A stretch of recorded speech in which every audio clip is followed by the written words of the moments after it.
Assalamualaikum warahmatullahi wabarakatuh. Halo anak-anak semua. Hari ini kita akan belajar tema 3, subtema 3, pembelajaran keempat dengan muatan IPS, PPKN, dan Bahasa Indonesia. Sudah siap untuk belajar hari ini? Kalau sudah siap, mari kita mulai belajarnya.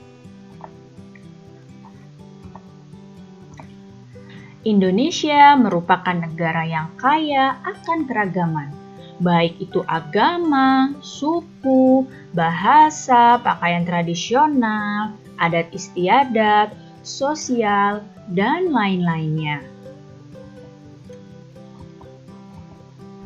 Keragaman sosial budaya tumbuh dan berkembang membentuk kebudayaan sesuai daerah masing-masing.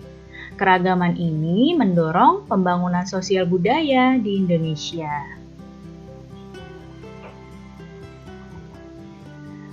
Tujuan dari pembangunan di bidang sosial budaya adalah terwujudnya kesejahteraan rakyat.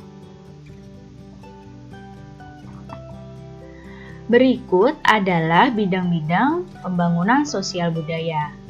Yang pertama ada bidang kesehatan, kemudian bidang pendidikan, bidang kesejahteraan sosial, bidang kebudayaan dan pariwisata, bidang kependudukan, bidang pemuda dan olahraga, dan sebagainya.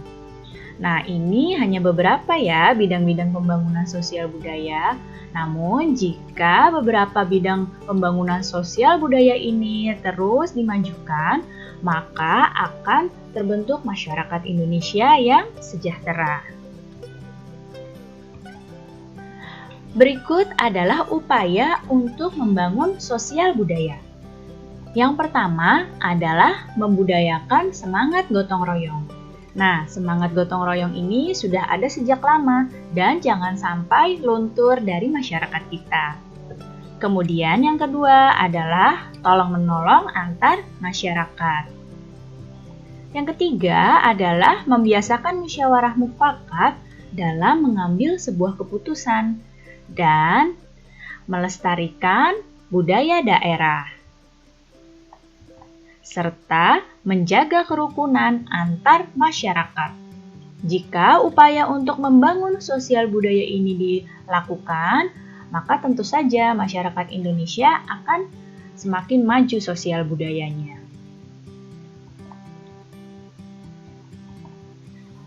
Berikut adalah manfaat dari keragaman sosial dan budaya.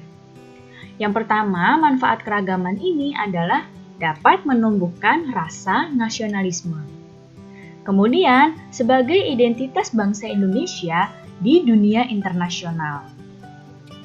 Yang selanjutnya, kita dapat memupuk sikap toleransi sehingga persatuan Indonesia tetap terjaga.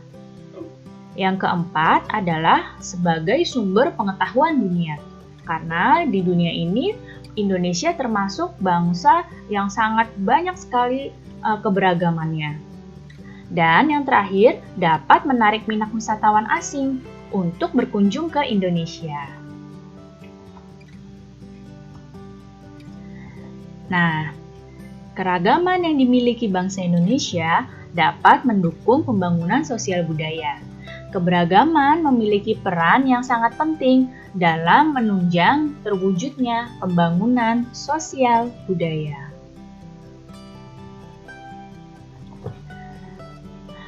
Berikut ada sebuah teks, kalian simak baik-baik teks ini. Tentang sanggar tari sebagai wadah para penari tradisional.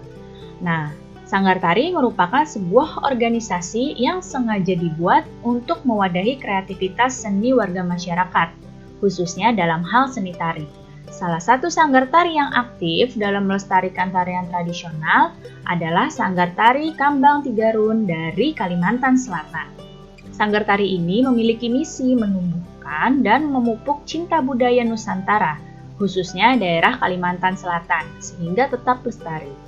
Sanggar tari ini juga menciptakan berbagai kegiatan seni di lingkungan sendiri yang kelak dapat maju hingga ke jenjang internasional, sehingga dapat mengharumkan nama bangsa.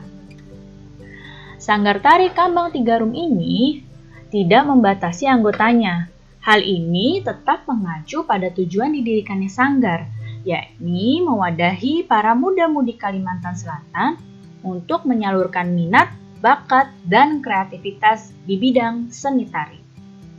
Nah, bisa kita lihat di sini, berdasarkan teks tadi, tampak siapapun dapat menjadi anggota Sanggar Tari Tigarum tanpa membedakan memandang keberagaman sosial yang ada. Mereka hanya ingin memajukan budaya Indonesia melalui tarian. Nah, sanggar tari merupakan contoh sebuah pembangunan sosial budaya. Kenapa? Karena sanggar tari ini menjadi sebuah tempat bagi para pemuda-pemudi untuk secara positif mengembangkan bakat dan kemampuan diri.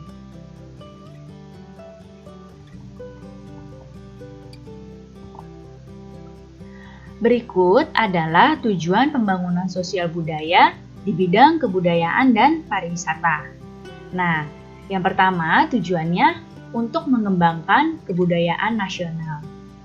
Yang kedua, mengembangkan kebebasan berkreasi dalam berkesenian. Kesenian-kesenian daerah bisa dikembangkan sehingga dapat terkenal ke luar. Kemudian, melestarikan apresiasi nilai kesenian dan kebudayaan tradisional. Selanjutnya, menjadikan kesenian dan kebudayaan tradisional Indonesia sebagai pengembangan pariwisata. Nah, hal ini tentu saja akan menarik para wisatawan, apalagi wisatawan asing yang begitu senang melihat keunikan yang ada di Indonesia. Serta mengembangkan pariwisata dengan memberdayakan masyarakat setempat. Jika pariwisata suatu daerah itu sudah maju, maka masyarakat setempat pun dapat ikut maju juga. Nah, kemarin kalian telah belajar ya membuat rancangan iklan media elektronik. Nah, untuk iklan media elektronik, kita juga harus mempersiapkan naskah dan sketsa gambar berdasarkan naskah. Sketsa gambar yang disusun berurutan sesuai dengan naskah itu disebut dengan storyboard. Apa sih gunanya storyboard itu? Storyboard itu dapat menyampaikan ide cerita dengan mudah kepada orang lain. Nah, hal ini sangat penting ya, supaya pihak yang berperan dalam pembuatan iklan punya pengertian yang sama dengan apa yang kita kehendaki sebagai penulis iklannya. Seperti apa itu storyboard? Nah, ini adalah salah satu contoh storyboard. Nah, ini storyboard tentang berpuasa. Nah, di sini lihat adegan yang pertama, ada anak yang sedang kepanasan, kehausan. Yang kedua, adegan nanti di iklannya, dia mau masuk rumah.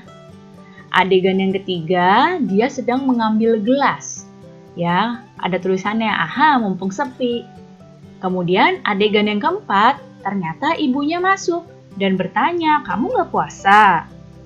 Nah, adegan yang kelima, ibunya mengingatkan bahwa berpuasa itu berpuasa itu harus dari hati karena Allah itu maha melihat. Meskipun kita tidak melihat, tapi Allah maha melihat. Nah, di sini adalah contoh storyboard tentang iklan berpuasa.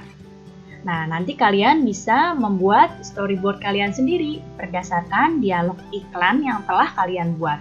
Kalian tuangkan dalam bentuk gambar seperti ini. Baik anak-anak, cukup sekian penjelasan Ibu kali ini. Mudah-mudahan kalian paham dan mengerti. Terima kasih anak-anak semua. Sampai jumpa lagi. Wassalamualaikum warahmatullahi wabarakatuh.